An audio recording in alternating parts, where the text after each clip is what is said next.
नमो हरिहन्ताणं नमो सिद्धाणं नमो आयुर्यानं नमो वज्रायणं नमो वोऽसहसाहुनं मोक्षमार्गस्य नेतारं भेत्तारं कर्म भूततां ज्ञातारं विश्वतत्त्वानां वन्दे तद्गुणलब्धये। देखिए, हमने उपमा प्रमाण के 8 भेद भी देखे और हमने देखा ये कुछ नई राशियां थी जो हमारे पढ़ने में बहुत रेयर आती हैं। तो हम देख रहे थे द्रव्यमान, क्षेत्रमान, कालमान, भावमान।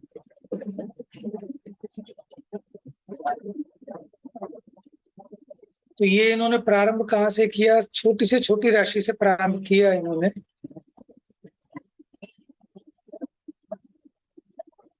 देखिए, यहाँ बताया क्षेत्रमान 2 प्रकार का, एक अवगाह क्षेत्र और एक विभाग क्षेत्र। अवगाह क्षेत्र क्या है कि संख्यात, असंख्यात, अनंत उद्गल परमाणुओं के स्कंदों से जितना आकाश घेरने में आता है वो अवगाह रूप क्षेत्र है, और वो अनेक प्रकार का है क्योंकि उद्गल के स्कंद अनेक प्रकार के हैं। फिर उसके बाद दूसरा हमने बताया था विभाग क्षेत्र, माने जैसे हम फुट में, मीटर में, गज में, इतने हाथ, इतने धनुष, इस प्रकार का जो विभाग किया जाता है अखंड क्षेत्र में, वो विभाग क्षेत्र है। तो इस प्रकार क्षेत्रमान 2 प्रकार का बताया। अब कालमान प्रारंभ हुआ तो काल की सबसे छोटी यूनिट समय है। ठीक है, फिर समय क्या होता है वो बताया। असंख्यात समयों की एक आवली होती है, संख्यात आवलियों का एक श्वासोच्छ्वास होता है। ठीक है, इस प्रकार से राशियां बताते बताते फिर यहाँ आए 84 लाख वर्ष का एक पूर्वांक, 84 लाख पूर्वांक का एक पूर्व, 84 लाख पूर्व का एक नयुत्तांक, फिर उससे ऊपर नयुत, फिर कुमुदांक, कुमुदांग, अच्छा 84 लाख कुमुदांक का एक कुमुद, फिर उसके ऊपर पद्मांक, फिर पद्म, फिर नलिनांक, फिर नलिन, माने 84 लाख होते जा रहे हैं पहले वाले के।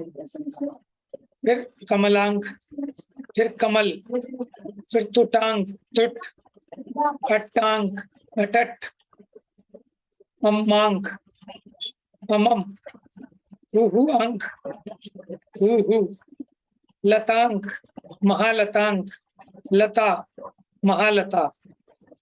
ठीक है, इत्यादि वर्षों की संख्या रूप काल की गणना ये संख्यात काल है। अब संख्यात से आगे चलिए भाभी जी पढ़ेंगे। कह रहे हैं भैया? हाँ जी, आपको ही कह। संख्यात से आगे असंख्यात काल है, वह पल्योपम सागरोपम रूप है। इनसे आगे अतीत अनागत, इन 2 भेद रूप अनंत काल सर्वज्ञ के प्रत्यक्ष हैं। इस प्रकार संख्यात, असंख्यात, अनंत, इन 3 भेद रूप काल का प्रमाण कालमान है।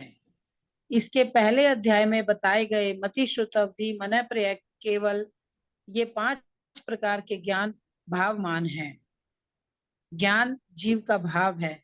सूक्ष्म निगोद लब्ध प्राप्तक जीव का सबसे जघन्य भाव और केवली भगवान का सबसे उत्कृष्ट भाव है।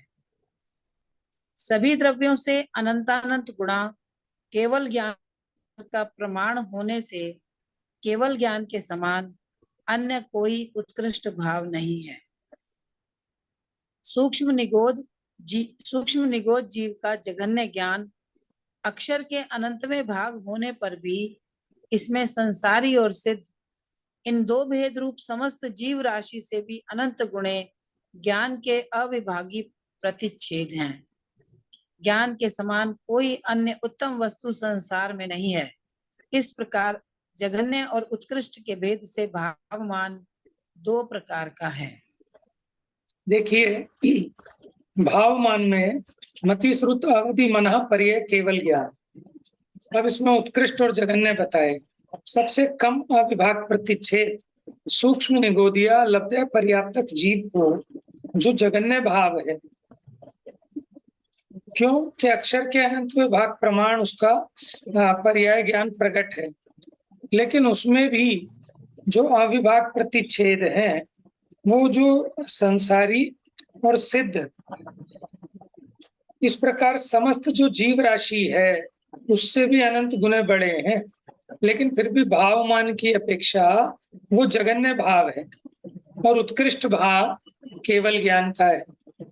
ठीक है, क्योंकि उसके जो अविभाग प्रतिच्छेद हैं वो अन्य सभी द्रव्यों की राशि से अनंत गुने अधिक हैं।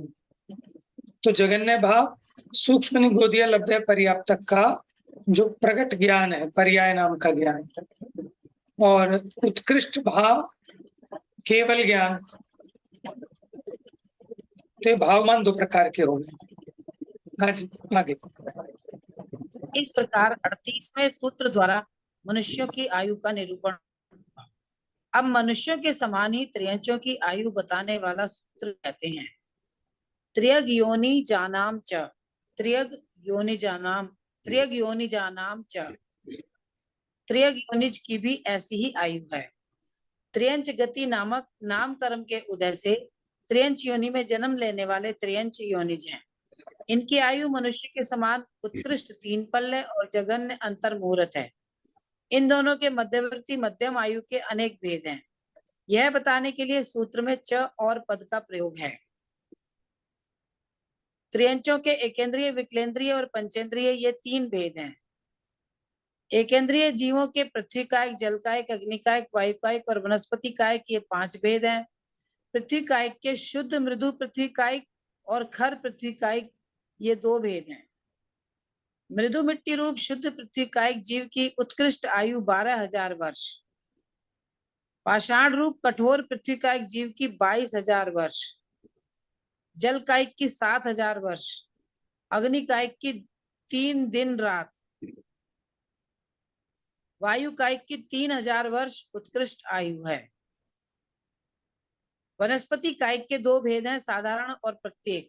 साधारण रूप निगोद जीव की उत्कृष्ट आयु अंतर्मुहूर्त और जघन्य आयु 1 श्वास के 18वें भाग है। प्रत्येक वनस्पति कायिक की उत्कृष्ट आयु 10,000 वर्ष है। हाँ, विकलेंद्रीय देखिए इसके पहले हमारा जो सूत्र चला था वो क्या था, नृस्थिति परावरे त्रिपल्योपमांतर मुहूर्ते, माने जो नर है मनुष्यों की स्थिति उत्कृष्ट 3 पल्ले और जघन्य अंतर मुहूर्त बताई थी। अब यहाँ कहते हैं तिर्यक योनि जानाम च, और जो त्रियंच योनि वाले जीव हैं उनकी भी ऐसी ही आयु है, माने 3 पल्ले उत्कृष्ट और जघन्य 1 अंतर मुहूर्त। अब त्रियंचों के भेद किए, मुख्य रूप से 3 भेद किए, एकेंद्रीय, विकलेंद्रीय और सकलेंद्रीय। एकेंद्रीय के 5 भेद, पृथ्वी कायिक, जल कायिक, अग्नि कायिक, वायु कायिक, वनस्पति कायिक। पृथ्वी कायिक के भी 2 भेद कर दिए, एक मुलायम और एक कठोर, जिसको यहाँ शुद्ध, अशुद्ध अथवा मृदु और खर कहा। तो जो खर पृथ्वी है उसकी उत्कृष्ट आयु 22,000 वर्ष है, लेकिन मृदु पृथ्वी की सिर्फ 12,000 वर्ष उत्कृष्ट, जल कायिक की 7,000 वर्ष, अग्नि कायिक की 3 दिन रात ये उत्कृष्ट आयु, वायु कायिक की 3,000 वर्ष उत्कृष्ट आयु। वनस्पति में साधारण वनस्पति और प्रत्येक वनस्पति। साधारण वनस्पति किसे कहते हैं?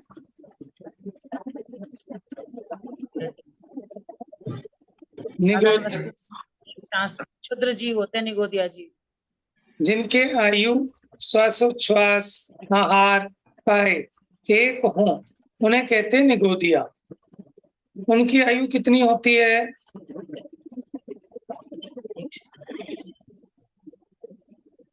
श्वास के 18वें भाग।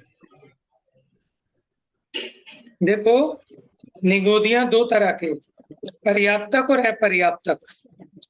तो जो अपर्याप्तक होंगे उनकी होगी श्वास के 18वें भाग,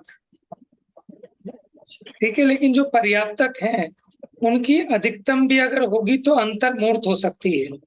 साधारण वनस्पति की यानी निगोद की उत्कृष्ट आयु अंतर्मूर्त से ज्यादा नहीं होती। ठीक है। और जो जगन्य होगी वो एक श्वास के 18वें भाग है।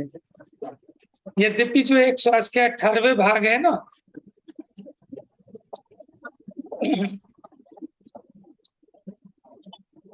जो एक श्वास के 18वें भाग है कहलाएगी तो वो भी अंतर्मूर्त थी। देखो जगन्य अंतर्मूर्त कितना होता है याद है किसी को?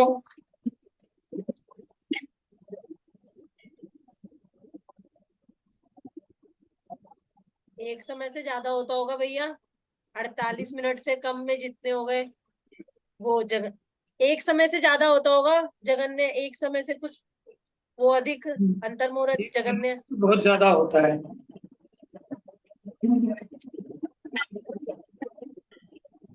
कुछ ऐसा बताया था भैया, ऐसे आवली कैसे करके कुछ हमने बताया था एक आवली प्लस एक समय।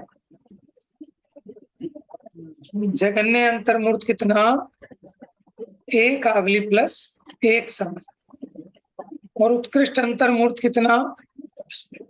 कल परसों बताया है।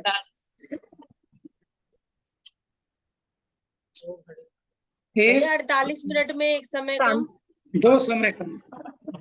अच्छा 2 समय। एक समय कम को उपांत अंतर्मूर्त कहा था। उपांत मुहूर्त, मुहूर्त होता है 48 मिनट का, उसमें एक समय कम उपांत मुहूर्त और 2 समय कम अंतर मुहूर्त। ठीक है। एक आवली एक समय का जगन्य अंतर मुहूर्त। और जो एक श्वास के 18वें भाग आयु है वो भी तो अंतर्मूर्त है, लेकिन ठीक है वो जगन्य वाली है। और उत्कृष्ट आयु मैंने जो पर्याप्तक होने को दिया था उसकी एक श्वास के 18वें भाग से अधिक होगी, लेकिन अधिक भी कितनी होगी? अंतर्मूर्त ही होगी, अंतर्मूर्त से ऊपर नहीं हो सकती, क्योंकि अंतर्मूर्त भी असंख्यात प्रकार का है। ठीक है ना। और देखिए प्रत्येक वनस्पति कायिक की उत्कृष्ट आयु 10,000 वर्ष है। अब चर्चा करेंगे विकलेंद्रिय की। देखो विकलेंद्रिय किसे कहते हैं कि जिसकी भैया प्रत्येक वनस्पति की वो जगन्य आयु क्या होगी? भाई जगन्य तो वही हो सकती है। देखो जगन्य तो सबकी अंतर्मूर्त। क्यों अंतर्मूर्त? अगर वनस्पति कायिक जो प्रत्येक वनस्पति कायिक है ना उसमें भी अगर अपर्याप्तक है, लब्धि अपर्याप्तक तो सभी हो सकते हैं ना, मनुष्य भी हो सकता है, देव और नार की नहीं होते। और जो भी लब्धि अपर्याप्तक होगा उसकी आयु एक श्वास के 18वें भाग होती है। जैसे सम्मूर्छन मनुष्य है वो भी लब्धि अपर्याप्तक है। ठीक है। तो निगोदिया देखो हम जो सोचते हैं ना कि निगोदिया जीवों की आयु एक श्वास के 18वें भाग है, तो ये सामान्य कथन है। सारे निगोदिया की एक श्वास के 18वें भाग नहीं है, सिर्फ वो निगोदिया कि जो लब्धि पर्याप्तक है उनकी एक श्वास के 18वें भाग होती है। और फिर निगोदिया ही क्यों? 1 इंद्रिय, 2 इंद्रिय, 3 इंद्रिय, 4 इंद्रिय, असैनी पंचेंद्रिय, सैनी पंचेंद्रिय, मनुष्य और त्रियंश, अगर ये भी लब्धि पर्याप्तक हैं तो इन सब की आयु एक श्वास के 18वें भाग होगी। निगोदिया का नियम नहीं है, नियम है लब्धि अपर्याप्तक का।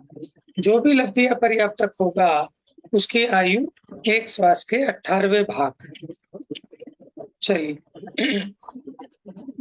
विकलेंद्रिय में 2 इंद्रिय जीव की 12 वर्ष, 3 इंद्रिय जीव की 49 दिन, 4 इंद्रिय जीव की 6 माह उत्कृष्ट आयु है। पंचेंद्रिय त्रियंच के जलचर, सरीसृप, उरग, पक्षी, चतुष्पद ये 5 भेद हैं।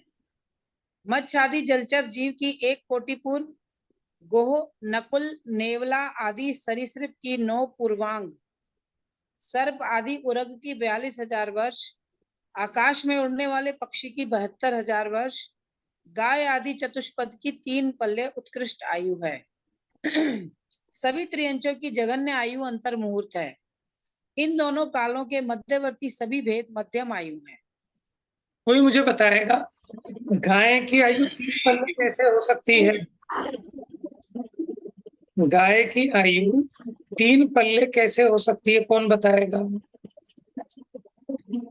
भैया भोग भूमि के भी तो हो सकते हैं ना। यस, ठीक है। उत्तम भोग भूमि की जो गाय होगी उसकी आयु 3 पल्ले पाई जाएगी। ठीक है, हाँ जी। आगे हाँ, ये आपको समझ में आ गया सबको कि जो पंचेंद्रिय त्रियंच हैं उनके इन्होंने 5 भेद बताए। जलचर, सरीसृप, सरीसृप, उरग, उरग होते हैं, उर मैंने पेट, छाती, तो छाती के बल सरक के जो चलते हैं जैसे सांप आदि, ये उरग कहलाते हैं। पक्षी, चतुष्पद 4 पैर वाले, पंचेंद्रिय, माने जैसे गाय, घोड़ा, भैंस, ये चतुष्पद में आ जाएंगे। अब देखो जो महामच्छादी जलचर जीव हैं उनकी अधिकतम आयु 1 कोटि पूर्व।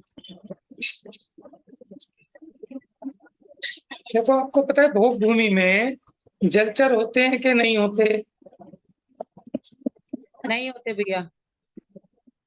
है ना, तभी लिए 1 कोटि पूर्व बोला, नहीं तो फिर तो 3 पल्ले भी हो सकते थे।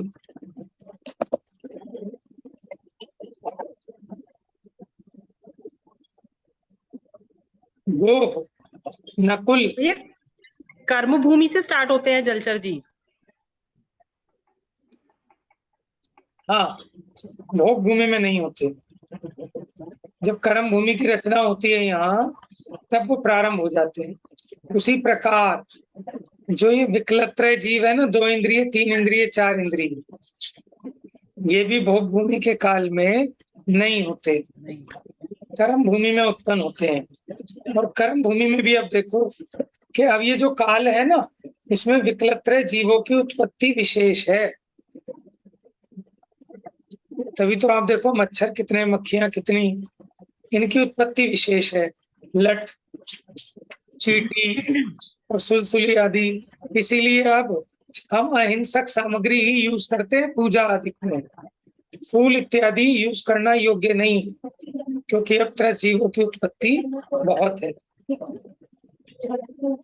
हाँ, ये जलचर यूज जीव होते ये बताया था ना कि अपने सबसे लास्ट के स्वयंभू रमण में और अपने लवण समुद्र में, बीच के समुद्रों में तो जलचर जीव है ही नहीं। हाँ नहीं है, क्योंकि ये जगन्य भोग भूमि है ना सब। फिर 2.5 द्वीप के बाद ये जगन्य भोग भूमि है त्रियंचों की, और भोग भूमि में जलचर तो होते नहीं। चलिए, अब एक प्रश्न किया, भव स्थिति और काय स्थिति में क्या विशेषता है? एक तो भव की स्थिति और एक काय की स्थिति, ये समझना नया विषय है। पढ़िए।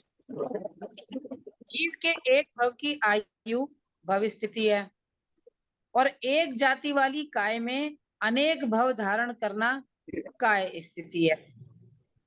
जैसे मनुष्य और त्रियंच भव में जीव की उत्कृष्ट स्थिति 3 पल्ले है, यह तो भव स्थिति है। तदुपरांत आयु के क्षय से मरण कर अन्य भव को धारण करता है। देव मरण कर देव नारकी तथा देव मरण कर देव नारकी तथा नारकी मरण कर देव नारकी नहीं होने के कारण इन्हें पुनः अगले भव में वैकृक काय नहीं मिलने से इनकी तो भव स्थिति और काय स्थिति समान ही है। मनुष्य और त्रियंच मरण कर सभी गतियों में जाते हैं, अतः इनकी भव स्थिति और काय स्थिति पृथक पृथक है। वह इस प्रकार है। हाँ जी, आप लोगों को समझ में आया भव स्थिति और काय स्थिति में क्या डिफरेंस है? किसको आया समझ में?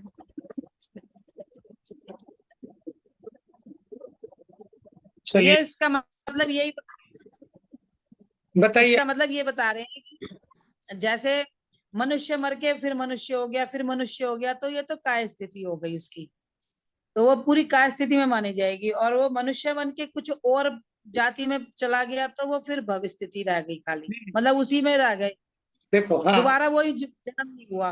राइट। देखो, भव स्थिति क्या होती है, जैसे आप मनुष्य पर्याय में पैदा हुए तो जन्म से मरण तक जो टाइम है वो है भव स्थिति।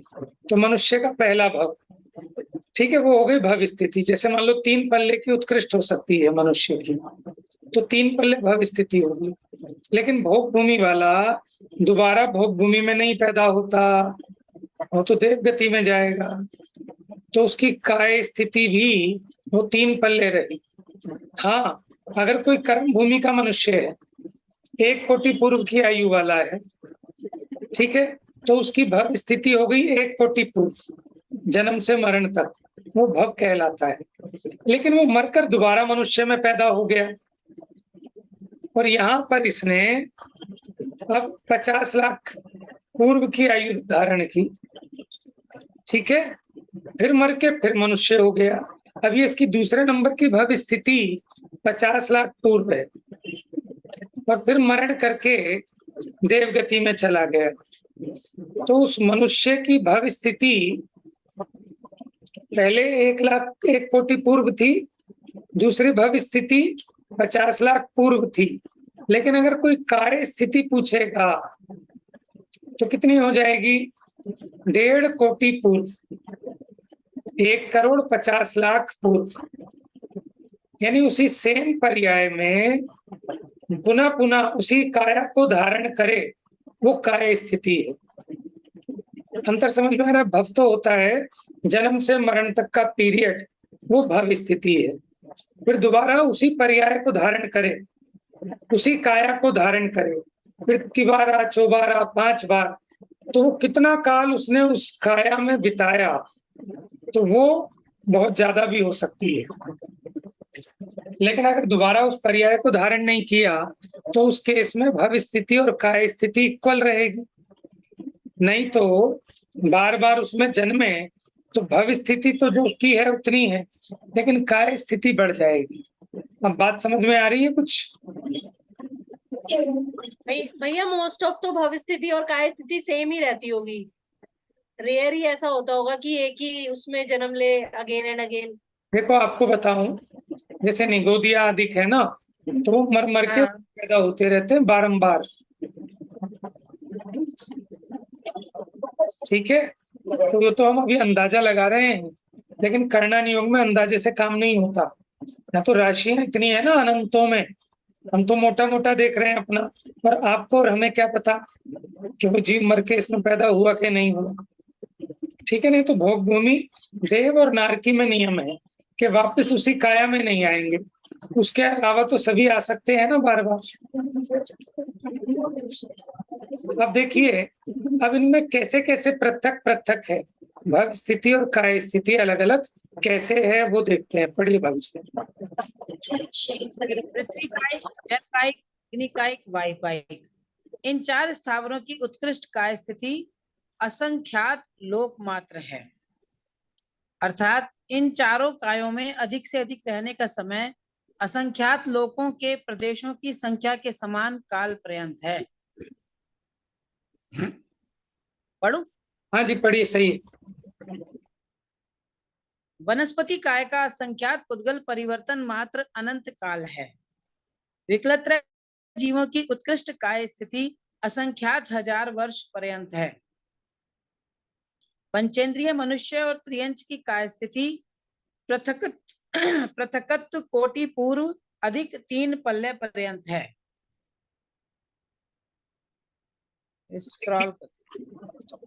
पृथ्वी कायिक, जल कायिक, अग्नि कायिक, वायु कायिक, इन 4 स्थावरों की उत्कृष्ट काय स्थिति असंख्यात लोक मात्र है। माने एक लोक में जितने प्रदेश होते हैं वो तो हो गए एक लोक मात्र, और ऐसे ऐसे असंख्यात लोक होते तो उनमें कितने प्रदेश बनते, यानी उतनी काय स्थिति है इन 4 स्थावरों की उत्कृष्ट। अच्छा, वनस्पति काय का असंख्यात पुद्गल परिवर्तन मात्र अनंत काल है। ये काय स्थिति की बात कर रहे हैं अभी। क्या कह रहे हैं, वनस्पति में बार बार जन्म लेता रहे तो कितने काल बीत सकता है कि असंख्यात पुद्गल परिवर्तन, एक पुद्गल परिवर्तन ही बहुत बड़ा था, ठीक है, इतना काल वनस्पति कायिक में बार बार उसी काया को धारण करे। विकलत्रय जीवों की उत्कृष्ट काय स्थिति असंख्यात हजार वर्ष पर्यंत है।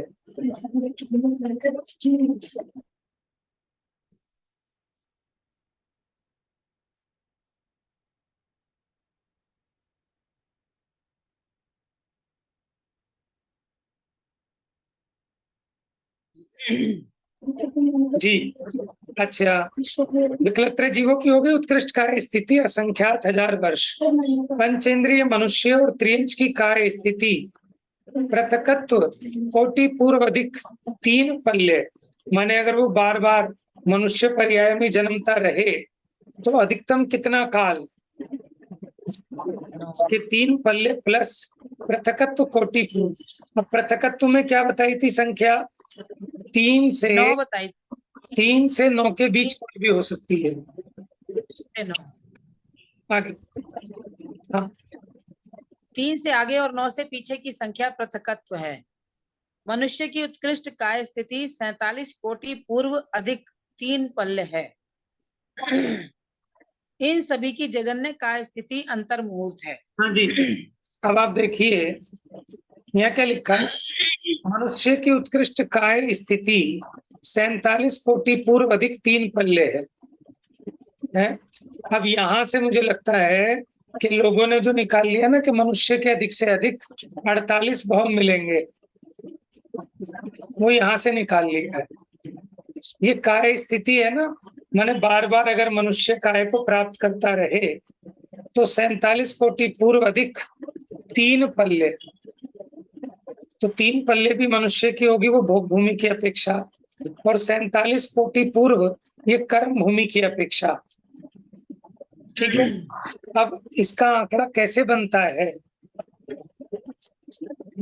ये जो है ना अभी इसमें यहाँ पता नहीं आएगा नहीं आएगा, लेकिन सर्वार्थ सिद्धि की टीका में इसका खुलासा है, तो मैं वो आपको कल वल में या तो देख के बताऊंगा कि कैसे ये काय स्थिति 47 कोटि पूर्व अधिक 3 पल्ले बनती है। इसको समझना इसलिए जरूरी है क्योंकि इस संबंध में बहुत भ्रांति चलती है। लोग कहते हैं ना कि नियम है कि मनुष्य के 48 ही भव मिलते हैं, ठीक है, तो उससे क्लैरिफाई करें। भैया काय स्थिति में हम लगातार ही लेंगे, अगर मान लीजिए बीच में कोई हमने दूसरा भव ले लिया और फिर मनुष्य भव में आ गए तो वो गिनेंगे नहीं, वो काय स्थिति नहीं कहलाएगी ना, फिर आप कैसे उसको काउंट करोगे, फिर बीच में गैप हो गया ना, फिर तो वो दोबारा से स्टार्ट। हाँ जी आगे पढ़िए। इस प्रकार तीसरे अध्याय में अधोलोक और मध्यलोक इन 2 लोकों की रचना का निरूपण हुआ। आगे चौथे अध्याय में ऊर्ध्वलोक का वर्णन करेंगे। यहाँ संक्षेप में 3 लोक का प्ररूपण करते हैं। 14 राजू ऊंचे लोक में मध्य लोकवर्ती मेरु की जड़ से नीचे 7 राजू में अधोलोक और यहीं से ऊपर 7 राजू में ऊर्ध्वलोक हैं। इसमें मेरु की जड़ से लेकर ऊपर चूलिका पर्यंत 1,40,000 योजन का मध्य लोक क्षेत्र कम समझना मतलब देखिए अच्छा वो जो उर्दू ऊपर लोक, वाली का कम, हाँ उर्दू लोक अभी हमने सिंपल कह दिया 7 राजू, लेकिन उसमें मध्य 7 सुमेरु पर्वत टोटल 1,40,000 योजन का, उतना मध्य लोक काउंट करते हैं, उसको माइनस कर देंगे। आगे पढ़िए। मध्य लोक में पूर्व पश्चिम 1 राजू चौड़ी, दक्षिण उत्तर 7 राजू लंबी, 1,000 योजन मोटी चित्रा पृथ्वी है। इसके मध्य 1 राजू चौड़े गोलाकार क्षेत्र में असंख्यात द्वीप समुद्र स्थित हैं। उससे अंतिम स्वयंभू रमण समुद्र की वेदी से आगे दक्षिण उत्तर दिशा में 3-3 राजू प्रमाण चित्रा पृथ्वी खाली है। इस प्रकार द्वीप समुद्र की अपेक्षा मध्यलोक गोल होने पर भी क्षेत्र की अपेक्षा यह 7 राजू लंबा, 1 राजू चौड़ा और 1,40,000 योजन ऊंचा है। देखिए,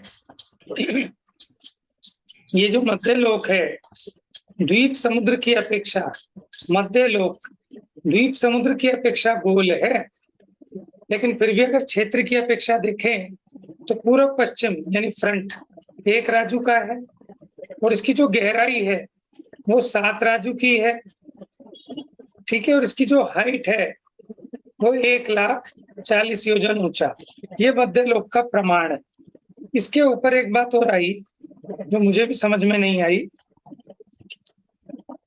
कि मध्यलोक में ये तो ठीक है, पूर्व पश्चिम 1 राजू और दक्षिण उत्तर 7 राजू लंबी 1,000 योजन मोटी चित्रा पृथ्वी है, मैंने पूरी जैसे आपने स्लैब डाल दी हो पूरी ऐसे लास्ट तक। इसके मध्य 1 राजू चौड़े गोलाकार क्षेत्र में असंख्यात द्वीप समुद्र है, ठीक है। अब अंतिम स्वयंभू रमण समुद्र की वेदी से आगे, जब वो लास्ट वाला समुद्र आ गया ना, तो फिर उसकी लास्ट एक वेदी होगी दीवार। अब उसकी वेदी से आगे दक्षिण उत्तर दिशा में 3-3 राजू प्रमाण चित्रा पृथ्वी खाली है। ओहो, ये तो बिल्कुल नई बात आई पढ़ने में। पढ़ा पहले कहीं? भैया ये ऐसा हुआ ना भैया, ये इस तरह से खाली है ना कि जो दक्षिण उत्तर दिशा है वो तो सारी की सारी 7 योजन ही है, तो और लेकिन जो अपनी त्रसनाली है वो 1 राजू है सारे में, तो फिर इधर की 3 और इधर की 3 खाली हो गई ना। नहीं तो इन्होंने 3 राजू थोड़ी लिखा है, 3 योजन। 3 राजू तो लिखा है, एक 3 राजू तक 3 लोग दक्षिण में खाली है, ये तो लिखा है सब में खाली है, तो नीचे तक खाली है पूरा ऐसे।